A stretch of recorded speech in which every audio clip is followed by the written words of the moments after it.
Hey everybody, what is going on? I hope you guys are all doing well, and welcome to another tutorial video. In this video, I'm going to be showing you guys how you can key out or chroma key out a black background and make it transparent in Davinci Resolve. So let's get right into it. Now, as you can see, I have this video, but it doesn't have exactly a black background. So let me just create one. I'm going to duplicate this video. Then I'm going to go into effects and add a solid color generator, which is going to be black by default. Then I'm going to go into the second video that is over everything else. Then I'm going to go into the color tab, create a mask, just a basic mask in the shape of an oval. Gonna put it, I'm gonna put it somewhere over the head of the horse.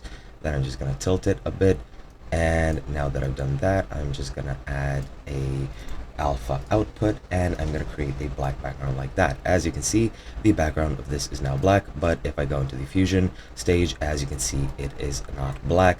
It is completely visible and there is no mask. So to enable the black background, I'm just going to create a fusion clip of these two, and I'm just going to go into the fusion stage, and now as you can see, there is a black background. Now what I'm going to do, and you don't need to go through all of these steps if you just have a video with a black background. I'm doing this because I don't, so that I can actually make one. Now I'm going to go and click on merge. In your case, that would be media input 1 or 2, depending on which video you're manipulating, and then you're going to go click control space, go into search for chroma and select the chroma keyer, then click add, and then once you've added the chroma keyer, you're going to want to click or just drag the mouse over the black background, and as you can see, that made it completely transparent. I'm just going to remove some more of this black right over here, just to make the edge a bit less visible. Now that's probably going to make my horse look a bit creepy. As you can see there, it isn't the perfect method since there are some black methods in my